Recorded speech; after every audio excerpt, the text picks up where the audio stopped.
Tranche de couple. Un podcast de Guillaume et Max. La vie à deux, au fil de l'eau.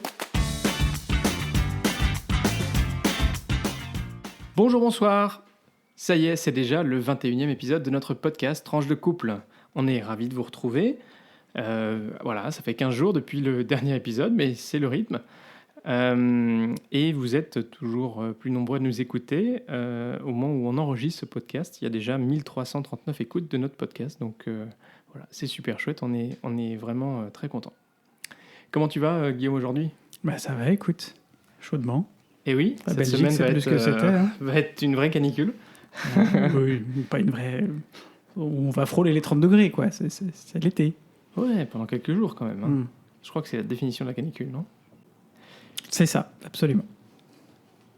Le titre de notre épisode aujourd'hui, Guillaume, c'est... L'avenir est un long passé. Et on commence tout de suite par la rubrique Actu. Qu'est-ce qui s'est passé cette semaine ou ces 2 semaines ? Eh oui, rubrique Actu cette semaine, ou ces 2 semaines effectivement. Alors, 2 sujets pour cette rubrique Actu. Le premier sujet sur lequel je voulais revenir, c'est un discours qui est un petit peu passé inaperçu, qui pourtant est fort et lourd aussi en sens. Ce sont 2 sujets aujourd'hui, vous verrez que je vais développer, qui sont effectivement un peu lourds. Le Premier ministre Viktor Orban a fait le 6 juin 2020 à Saturalilojeli. Voilà, je ne suis pas certain de la prononciation, je m'excuse par avance aux amis hongrois qui nous écoutent. Il a donc fait un discours pour commémorer l'anniversaire du traité de Trianon. Le traité de Trianon, c'était donc les 100 ans, c'est le traité qui a en gros séparé l'ancien royaume de Hongrie en plusieurs pays. C'est une séparation qui a été douloureuse à l'époque, qui a été faite globalement en fonction des minorités culturelles et des minorités linguistiques, et qui fait qu'aujourd'hui, donc la Hongrie existe dans les frontières qu'on lui connaît. Pour les Hongrois, c'est toujours une source d'un peu j'ai envie de dire de tristesse ou de... C'est une partie de l'histoire compliquée à assumer pour eux, puisqu'effectivement, ça a réduit considérablement la taille du pays. Et dans ce discours, où il parcourt pas mal de choses, c'est un discours avec de fortes connotations nationalistes.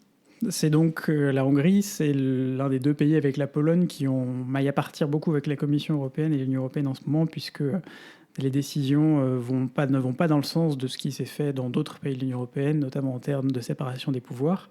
Donc c'est un discours dans lequel il a beaucoup insisté sur toute l'histoire, il est revenu sur toute l'histoire de la Hongrie, tout ce qui s'est passé, les conquêtes, comment ils ont combattu contre l'Empire ottoman, comment ils ont réussi à étendre les frontières dans les Balkans, comment Budapest a été le centre d'un empire extrêmement... florissant.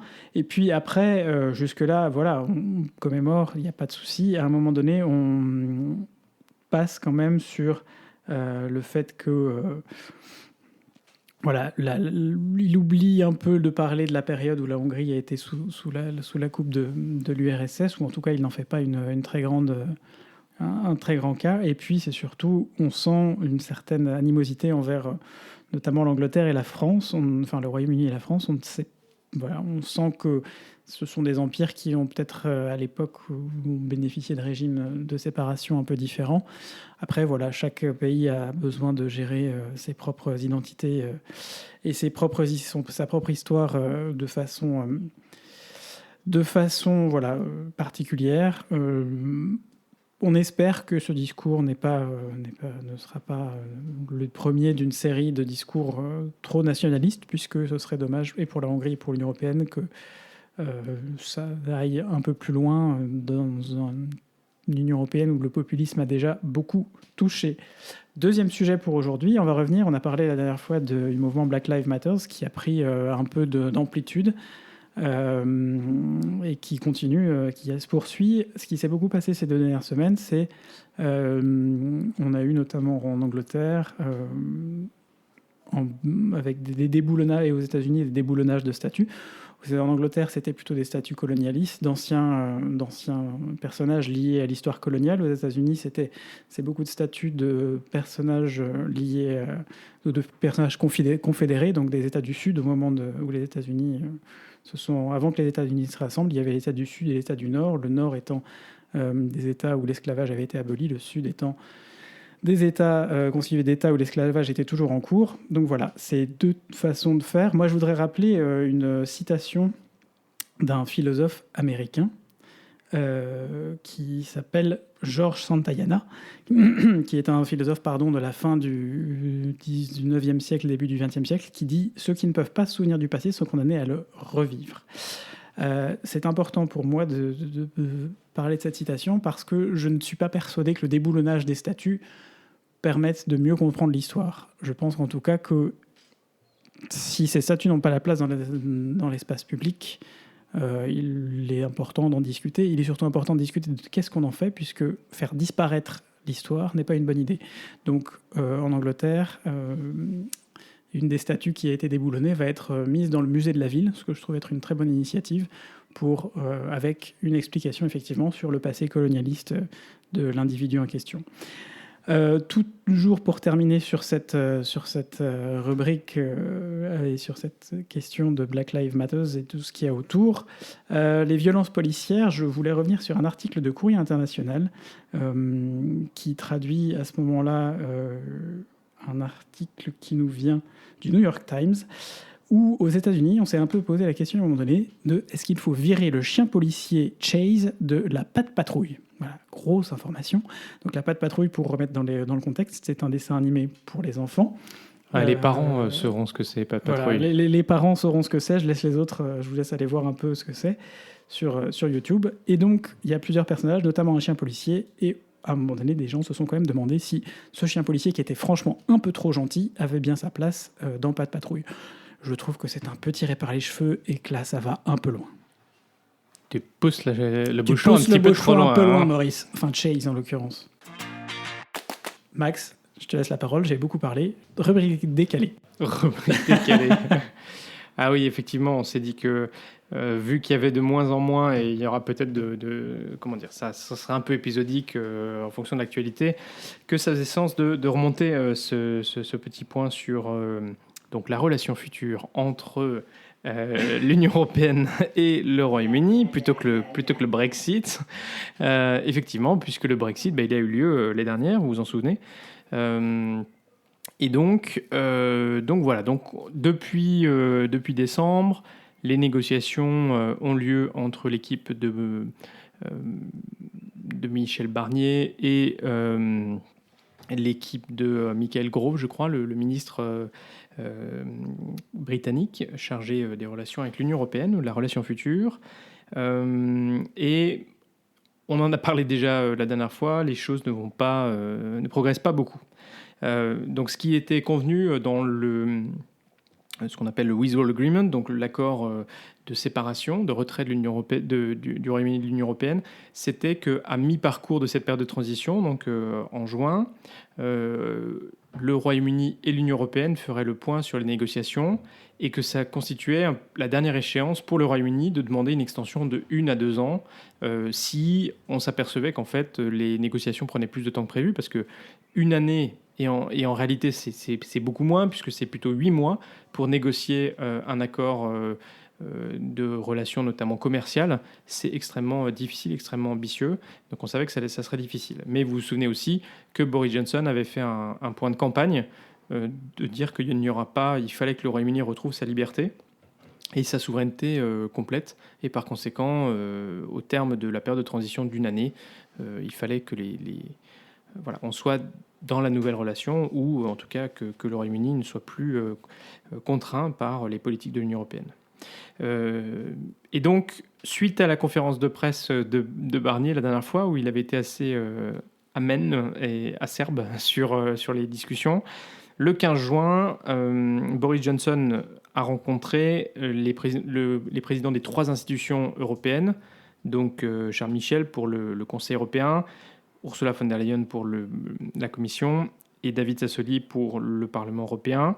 L'idée étant qu'ils puissent à leur niveau faire un état des lieux sur la discussion et voir un peu dans quelle perspective il se plaçait. À cette occasion, Boris Johnson a dit qu'il ne demanderait pas d'extension de la période de transition et que donc, au 31 décembre 2020, le Royaume-Uni, la période de transition se terminerait avec le Royaume-Uni. Ils se sont engagés, ou ils ont en tout cas exprimé le souhait que les discussions se poursuivent, notamment au cours de cet été, et dans l'objectif, idéalement, de trouver un accord, même si ça reste de plus en plus difficile. Voilà donc là où on en est. On va bien voir si cet été, enfin en tout cas si on observe une évolution de la position britannique dans les négociations qui vont désormais avoir lieu aussi en physique, parce que là les derniers rounds étaient en virtuel. Mais ça ne sera pas forcément très simple. Voilà. Donc ça, c'est pour le côté Royaume-Uni. Maintenant, on va traverser l'Atlantique. On traverse l'Atlantique et on voulait aujourd'hui vous faire un petit point sur la mauvaise semaine de Donald Trump. Il y a des semaines avec et des semaines sans. Il faut reconnaître que depuis le début de la crise, c'est quand même pas toujours simple pour lui. Hein. Ouais, c'est exactement ça. C'est pas toujours simple et notamment parce que il y a eu deux décisions de la Cour suprême. Donc, vous savez que la Cour suprême a joué un rôle extrêmement important dans la politique américaine et que cette semaine, elle a rendu deux arrêts qui étaient très très attendus sur des politiques que Donald Trump, que l'administration Trump avait portées et qui donc étaient remontées jusqu'à la Cour suprême. Le premier concerne la volonté ou l'annulation par le président Trump à l'automne 2017 du programme DACA, qui était un programme qui protégeait de l'expulsion ce qu'on appelle les Dreamers. C'est en gros les enfants qui étaient arrivés sur le sol des États-Unis avec leurs parents, immigrés sans papier, qui donc avaient été régularisés en 2001. Et donc le programme DACA a été mis en place par Barack Obama, ce qui n'est pas donc surprenant que Trump veuille l'enlever. Et puis du coup, c'est aussi très conforme à l'approche de Donald Trump sur anti-immigration et tout ça. Et donc, la Cour suprême a retoqué cette annulation. Et c'est notamment le juge en chef conservateur John Roberts, donc qui a quand même été nommé par George Bush, qui a rédigé les termes de cet arrêt, donc ce qui est quand même déjà un première baffe pour Donald Trump. Et le deuxième arrêt, c'est l'arrêt Boston versus Clayton County, où la Cour suprême rend illégale toute discrimination par un employeur vis-à-vis d'un employé sur la base de l'orientation sexuelle ou de l'identité de genre. En gros, vous ne pouvez pas virer quelqu'un parce qu'il a une orientation sexuelle qui ne vous convient pas ou parce qu'il a une identité de genre qui ne vous convient pas. Et là encore, cette décision a été rédigée par un juge, donc le juge Neil Gorsuch, qui a été nommé par Trump en 2017. Et qui donc étend le Civil Rights Act de 1974, la loi sur l'égalité des droits, aux personnes LGBTQ. Et donc là encore, c'est finalement une très grosse baffe pour Donald Trump, qui d'ailleurs a tweeté, qui a l'impression que la Cour suprême ne m'aime pas, en faisant une question totalement personnelle, typiquement Trump. Mais on sait que c'est du Trump.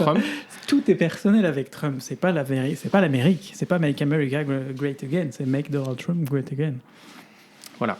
Donc, en tout cas, on avait des grosses interrogations sur, effectivement, les premières décisions de la Cour suprême après les nominations des juges conservateurs par Donald Trump. Alors, quand même, le juge Kavanaugh, qui était le plus récent juge nommé par Trump, lui a bien exprimé une opposition favorable à l'administration Trump et donc n'était pas en accord avec le jugement que la majorité des juges de la Cour suprême. Mais néanmoins, c'est pas inintéressant de voir comment l'évolution de la jurisprudence de la Cour suprême est plutôt dans le sens de préserver des droits acquis et préserver les droits de personnes plus fragiles ou de minorités. Et peut-être dernier élément de la mauvaise semaine de Trump, Il a tenté de virer, par l'entremise de son ministre de la Justice, le procureur fédéral de l'État de New York, qui cherche des noises à son avocat personnel, hein, Giuliani. Son avocat personnel qui est l'ancien maire de New York. Oui, qui est l'ancien, donc voilà, Giuliani. En fait, le procureur fédéral lui a dit, écoutez, en fait non, d'abord j'ai pas démissionné et puis j'en ai pas l'intention, puisque comme sa nomination, elle n'avait pas été validée par le Sénat, comme beaucoup d'ailleurs des nominations de Donald Trump, et donc on peut se dire un petit peu c'est bizarre de vouloir installer une nouvelle personne quelques mois avant les élections, mais effectivement le lien c'est qu'il voulait arrêter les poursuites à l'encontre de son avocat personnel. Et en fait les juges de l'État de New York avaient validé la nomination de ce procureur fédéral, ce qui est en fait une mesure, dès lors qu'un procureur nommé n'est pas confirmé, il peut être validé, en gros, il peut être confirmé par les juges de l'État. Et par conséquent, ce procureur fédéral a dit, voilà, moi j'ai eu une légitimité, donc tant qu'il n'y a pas un successeur qui est confirmé par le Sénat, je reste en poste. Voilà, donc mauvaise semaine pour Donald Trump, qui néanmoins essaye de faire, de remonter un petit peu la dynamique de sa campagne, puisqu'il y a ce week-end son premier rallye post-Covid, et où il a fait signer d'ailleurs une petite décharge aux participants en disant que s'ils attrapaient le Covid, l'organisation de la campagne de Trump n'était pas responsable. Ah bah oui, parce qu'aux États-Unis, si vous attrapez le Covid dans un café, vous pouvez tout à fait poursuivre le café, parce que bon, c'est quand même un peu de leur faute si vous l'avez chopé. C'est une autre culture. Merci Max. Alors cet épisode 21, il est un peu spécial pour nous, parce que cette semaine, nous avons fêté nos 10 ans. De vie commune. De vie, oui, de vie. En tout cas, 10 ans ensemble. 10 ans ensemble, voilà. On n'est pas très anniversaire on ne fête pas forcément tout, même si on est très heureux de s'en rappeler, d'ouvrir une bouteille pour l'occasion, mais ça, c'est un anniversaire qui compte tous les ans pour nous. Et c'est une date importante qu'on retient assez facilement, puisque c'est le 18 juin. Et oui, donc c'est une date, pour nous qui sommes français, c'est une date importante, le 18 juin, non pas à cause de la fameuse bataille de Waterloo, mais bien à cause de l'appel du général de Gaulle. Absolument, on ne mélange pas tout, s'il vous plaît. On se concentre un peu. Voilà, et donc pour nous, ça prend une saveur particulière aussi. Et puis, il faut dire que c'est relativement simple aussi, parce que c'était en 2010. Donc du coup, c'est plus facile pour compter les années aussi. Et alors en 10 ans, on a un petit peu changé, mais pas trop. Et surtout, on a parcouru pas mal de chemin quand même. Ouais. Il s'en est passé des choses. On a parcouru pas mal de villes, pas mal de pays, en vacances ou pour y vivre. Pas mal de rebondissements aussi. Ouais, on s'est installé à Paris d'abord, à Bruxelles ensuite. Et puis là, on s'est projeté avec l'achat de cette maison, avec plein de projets. Donc, et puis, bien sûr, il y a 3 ans, notre mariage. Et donc, on s'est projeté aussi dans la durée. Et on est content d'avoir pu marquer le coup et célébrer une dizaine passée ensemble. C'est vraiment chouette et c'est surtout probablement on regarde pas tellement dans le passé mais plutôt dans l'avenir et en se disant que on a réussi à construire des fondations suffisamment solides pour notre couple qui nous permettent d'envisager sereinement la suite et voilà. Absolument. Non mais finalement on se dit vivons l'année prochaine.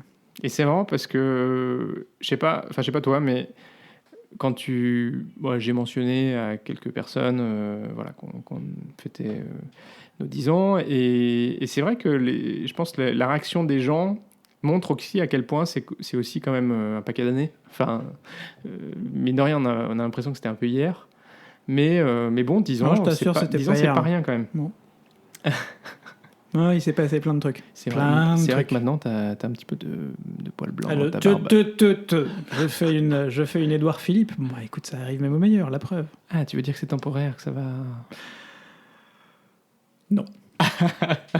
Je les ai, je les garde. C'est toute la sagesse qui transparaît chez moi. Voilà. Et avec ça. Et 10 ans, c'est aussi beaucoup de rencontres, beaucoup de moments partagés en Les famille. gens qui nous ont et- tendu la main à des moments où peut-être nous ne pouvions pas, nous étions seuls chez nous. Et alors, c'est pour ça qu'aujourd'hui, nous disons, nous chantons la vie, nous dansons la vie, nous ne sommes qu'amour. Pardon, désolé. Oh là là, la référence filmographique. Non, mais plus sérieusement, voilà, c'est vrai qu'on a eu beaucoup de moments avec nos familles respectives et puis aussi avec nos amis, des bons moments partagés, des rassemblements scouts, des retrouvailles avec nos amis de Grenoble, de Lyon, de Paris, et puis nos amis étrangers aussi. Voilà, on a partagé, on a un peu mixé nos vies et nos chemins d'avant, et arrivé à construire finalement cet entremêlage de nos vies respectives. Et puis, voilà, pour développer progressivement aussi le chemin commun. Mhm. Absolument. Je suis un peu philosophique aujourd'hui. Alors, pour tout vous dire, il m'a même reproché que le titre de notre épisode était beaucoup trop philosophique. Mais alors là, du coup, c'est un peu l'hôpital qui se fout de la charité. Eh oui, qu'est-ce que tu veux, c'est comme ça. Hein. Voilà. Bon, du coup, on a fêté ça, parce que Absolument. comme il se doit. Et puis du coup, ça nous permet de faire la transition avec la rubrique belge, suivante. Ceci n'est pas un ou une belge. On a donc fêté ça au restaurant 65 degrés. Alors, 65 Max, tu veux nous expliquer un peu le concept? C'est un concept qui nous plaît bien, parce que c'est à la fois une expérience humaine et culinaire. On vous a parlé des cafés joyeux la dernière fois d'ailleurs. Eh bien, C'est un peu finalement la même logique, mais appliquée dans un mode de restaurant. Alors c'est un restaurant, sur leur site ils disent gastronomie et handicap.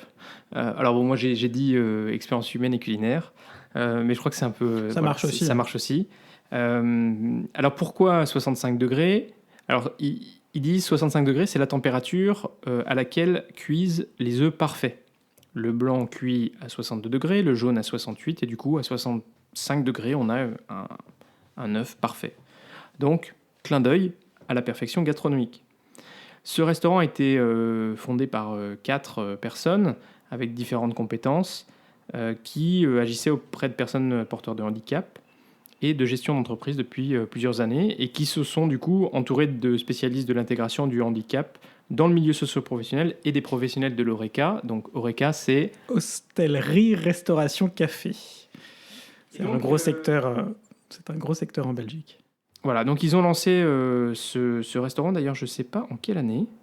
Non, il n'y a pas marqué. Je pense que c'est assez récent. Ça doit faire juste quelques années que ça existe, parce que en fait, le restaurant, pour tout vous dire, est lié à le statut de base du restaurant. C'est une ASBL, donc une association à but non lucratif, qui emploie aujourd'hui au sein du restaurant 8 jeunes porteurs d'un handicap mental léger ou moyen, trisomie 21, autisme, retard mental. Ça concerne le handicap mental en Belgique, dont on parle dans les chiffres 3 personnes sur 1000. Ça paraît pas beaucoup comme ça, mais ça veut dire jusqu'à 30 000 personnes avec des handicaps mentaux suffisamment lourds pour ne pas pouvoir, disons, bénéficier de la même intégration que des gens sans handicap dans la société, mais dans un sens suffisamment léger pour pouvoir quand même participer à ce genre de chouette projet. Donc pour nous, ça comptait vraiment beaucoup d'être là ce soir-là pour fêter nos 10 ans.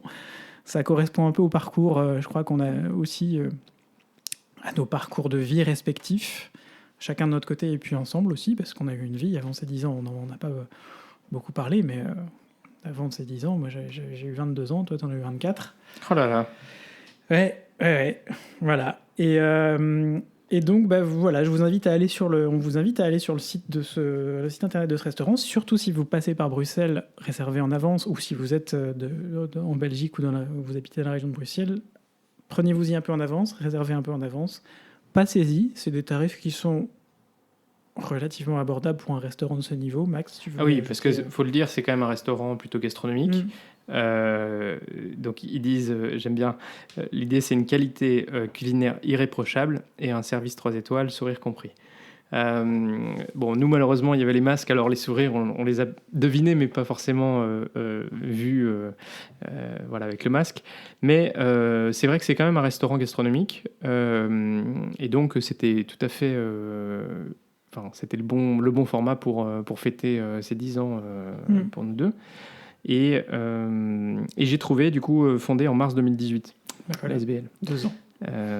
Voilà. Et donc, écoutez, c'est sur TripAdvisor, je crois, un des premiers restaurants sur Bruxelles, ce qui témoigne bien du succès en fait du concept, c'est-à-dire à la fois un restaurant gastronomique avec un prix quand même assez abordable pour un restaurant de ce style-là, et surtout une expérience humaine extraordinaire.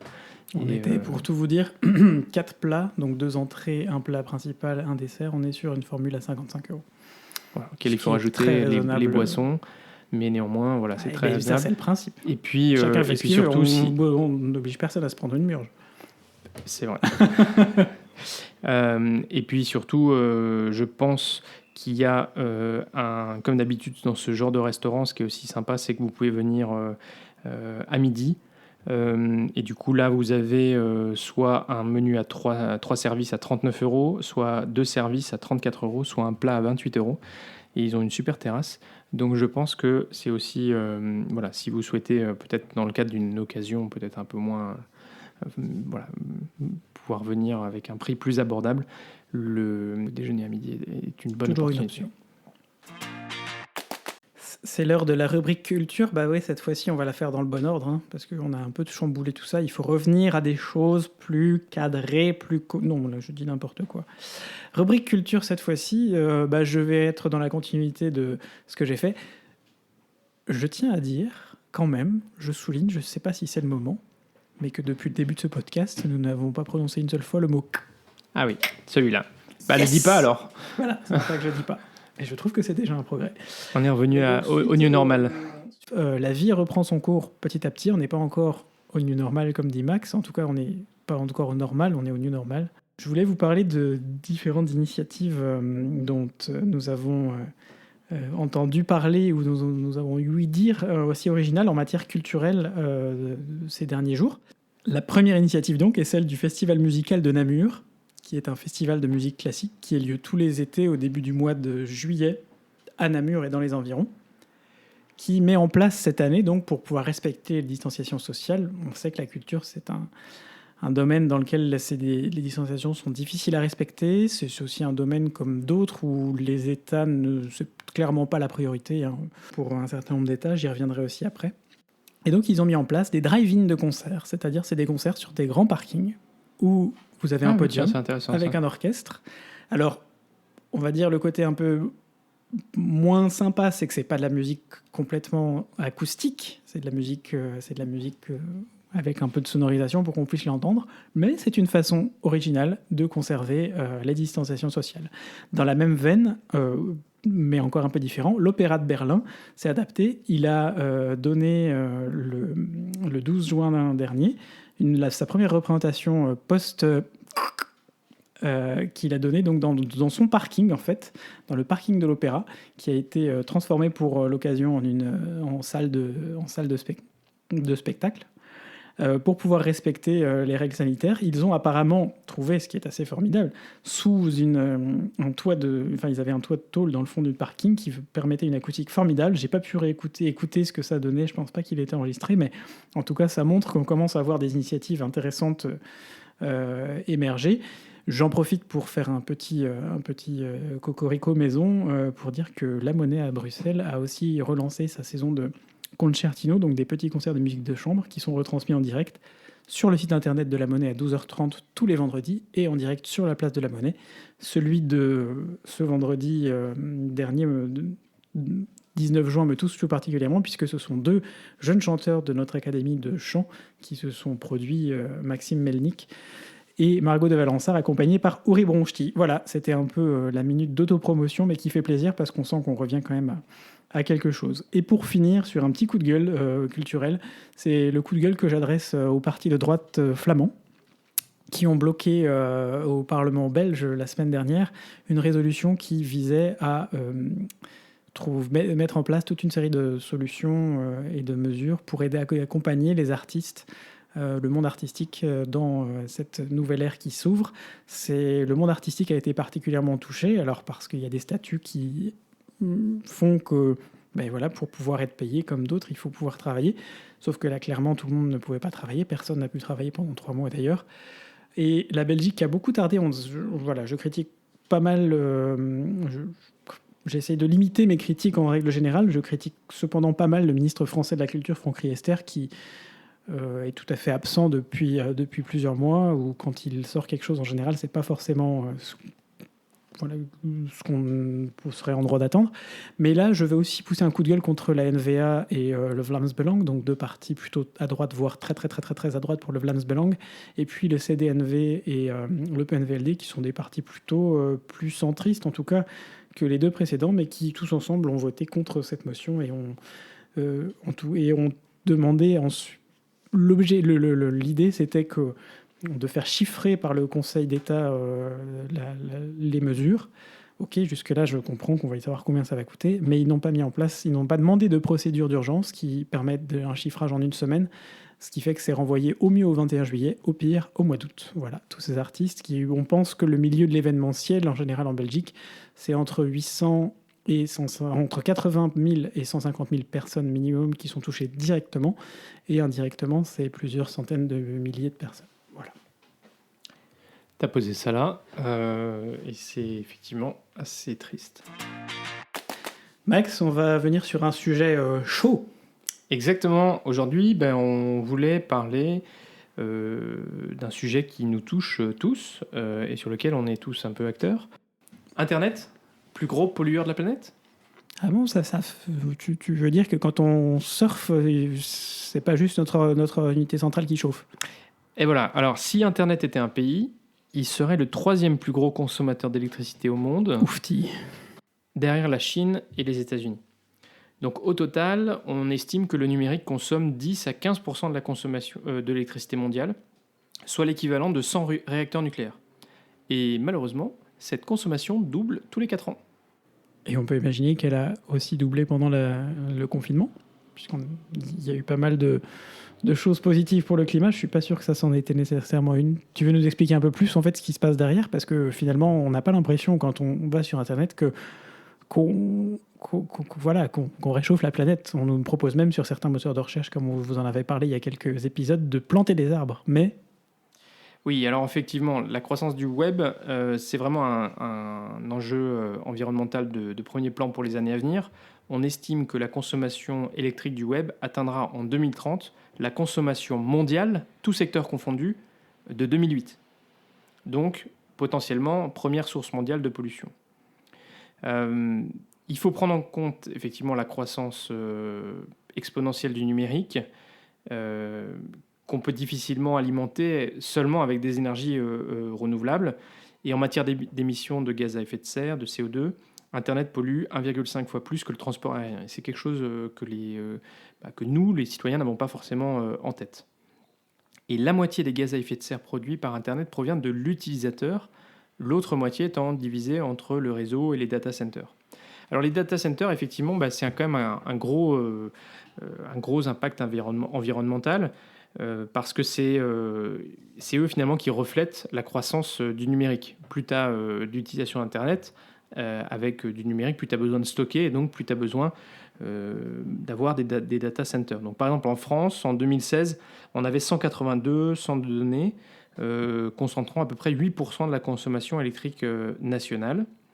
Donc il y a des mesures qui sont prises par ceux qui opèrent ces data centers pour en réduire l'impact environnemental. Et une bonne chose aussi, c'est que finalement, consommer de l'électricité, ça coûte de l'argent. Et donc, de manière purement business, commercialement, ça a un sens d'essayer de réduire l'impact environnemental. Alors, par exemple, Facebook, Google, Apple ont des data centers qui sont alimentés à 100% par des énergies renouvelables, donc c'est possible. Certains de ces gros opérateurs les localisent dans les pays nordiques pour profiter de l'air frais, pour refroidir les ordinateurs, parce qu'effectivement, les data centers, il faut les refroidir, c'est pour ça que ça consomme notamment de l'énergie, et minimiser du coup l'utilisation de la climatisation. La climatisation, on estime que c'est à peu près 40% de la consommation énergétique d'un data center.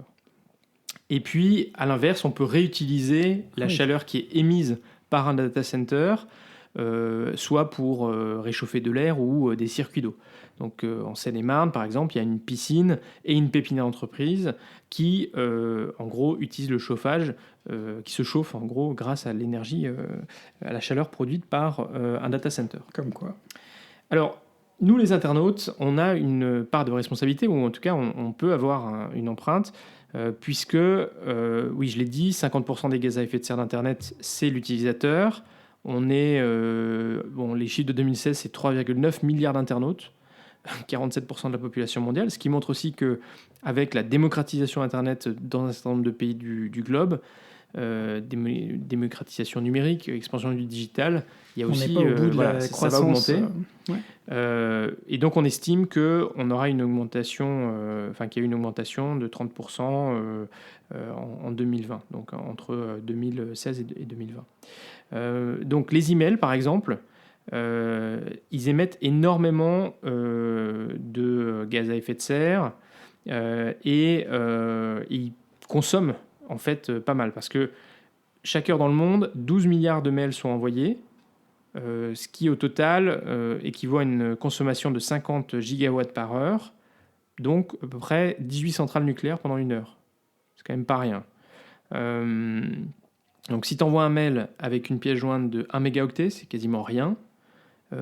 Tu vas dégager 19 grammes de CO2 et tu vas consommer l'équivalent d'une ampoule pendant une heure. Ça fait réfléchir quand même. Alors ce que tu peux faire, c'est d'abord faire le tri dans tes mails, parce que quand tu stockes des emails sur un serveur, alors on a tous des providers qui ne nous demandent plus, avec des boîtes mail illimitées, donc ils ne nous demandent plus de supprimer des mails, mais du coup, ça veut dire que c'est du stockage dans des data centers. Et en plus, avec la redondance, puisque par exemple Google, avec Gmail, il t'assure que tes mails ne seront jamais supprimés. Donc en fait, tu as plusieurs data centers avec des recopies pour éviter que tes emails soient perdus. Et pour information, du coup, une trentaine de mails par jour, ce qui est en moyenne ce qu'une personne qui travaille derrière un bureau échange au quotidien, sans compter les mails perso sur une année, ça finit donc par faire 2 tonnes de CO2 dans l'année, juste pour envoyer des messages. Voilà. Alors, bon, du coup, l'idée, c'est pas de culpabiliser les gens. C'est parce que Internet, on ne pourra pas s'en passer, et que le numérique, c'est notre vie. Mais par contre, on peut avoir des moyens. Voilà, déjà, il faut en être conscient. Et puis, deuxièmement, on peut avoir des moyens aussi d'essayer de réduire un petit peu. Donc, je l'ai dit, supprimer, faire le tri dans vos emails. Tous les emails qui ne sont pas nécessaires, vous pouvez les supprimer. Ça évite d'avoir des serveurs qui tournent en permanence avec ces mails. Désabonnez-vous des newsletters inutiles. Ça ne sert à rien de recevoir des newsletters que vous ne lisez pas. Si vous souhaitez avoir l'information une fois de temps en temps, mais vous allez sur le site pour avoir l'information. Et posez-vous vraiment la question, est-ce que vous les lisez, ces newsletters ? Est-ce que vous les lisez ? Compressez vos pièces jointes et envoyez les photos en basse résolution, parce que dans la plupart du temps, si c'est juste pour les regarder sur votre téléphone ou sur votre écran d'ordinateur, il n'y en a pas besoin. Si quelqu'un a besoin d'imprimer la photo, à ce moment-là, vous pourrez partager la photo en grande résolution. Et un certain nombre de téléphones, notamment les iPhones, vous proposent, quand vous envoyez l'email avec les photos, quelle taille vous voulez envoyer. Exactement. Donc le boulot est mâché pour le coup. Et enfin, limitez le nombre de destinataires lors de l'envoi d'un email. Parce que finalement, à plus vous envoyez de destinataires, et plus vous avez... en fait, ça se multiplie. La navigation sur le web, parce que là aussi, chaque requête Google, on estime que ça émet 7 grammes de CO2. Voilà, c'est pas rien. Donc en une heure, le CO2 émis par les mails du monde entier équivaut à 1000 allers-retours Paris-New York. Ouais. Donc tu peux bien formuler tes requêtes, tu peux enregistrer les sites que tu visites fréquemment en favori, du coup tu n'es pas obligé de passer par une requête sur un moteur de recherche. Tu peux aussi choisir un moteur de recherche responsable qui compense les émissions carbone. Donc on a par exemple Lilo ou Ecogine qui finance des projets sociaux environnementaux, ou Ecosia qui plante un arbre toutes les 7 secondes. Tu peux limiter l'utilisation du streaming, parce que quand tu regardes un film en streaming, tu as la connexion permanente avec le serveur pendant toute la durée du visionnage. Et donc si tu regardes un film en haute définition en streaming, tu émets autant de gaz à effet de serre que la fabrication, le transport et la lecture d'un DVD. Et tu peux garder sur le cloud seulement les fichiers importants, puisque, on l'a dit, le stockage de données sur Internet prend un peu la forme d'un nuage de pollution. parce que tu utilises 24 heures sur 24 des serveurs, peut-être pour des informations dont tu n'as pas besoin. Voilà, c'était un petit peu la minute conscientisation de l'utilisation d'Internet. Et vraiment, là encore, c'est pas du tout pour culpabiliser les gens ou leur dire qu'il faut arrêter d'aller sur Internet ou d'utiliser. Enfin, je veux dire, nous, on produit un podcast qui est diffusé sur Internet, donc on est bien les premiers conscients. Mais peut-être pour dire, il y a quelques petites actions, quelques petites attentions qui peuvent un peu limiter la croissance de la consommation énergétique liée à l'utilisation d'Internet et le rejet de CO2 qui est toujours lié à cette utilisation d'Internet. Voilà, donc j'espère qu'on vous a donné quelques petites pistes et que vous pourrez aussi tous contribuer à avoir un petit geste aussi pour la planète. Merci Max. C'est déjà la fin de ce podcast. Je crois qu'on a été relativement bon sur le timing aujourd'hui. On est dans notre moyenne. Si on était trop long, si on a dit trop de bêtises, si vous avez des choses à rajouter, n'hésitez pas à nous faire un petit mail. Tranche au singulier, le chiffre de couple au singulier @gmail.com ou notre compte Twitter @tranche de couple, pareil, tout au singulier avec le chiffre 2, et on sera ravis d'entendre vos retours. Et puis d'ailleurs, j'en profite aussi pour dire que on arrive bientôt à la fin de la première saison de notre podcast. Rassurez-vous, c'était pas le dernier épisode, mais du coup, si vous avez des idées ou des suggestions pour la deuxième saison, des choses qu'on pourrait intégrer dans nos rubriques, ou vous avez envie qu'on traite un sujet en particulier, n'hésitez pas aussi à nous en faire part. Voilà, bonne continuation à toutes et à toutes, et à très vite pour de nouvelles tranches vitaminées.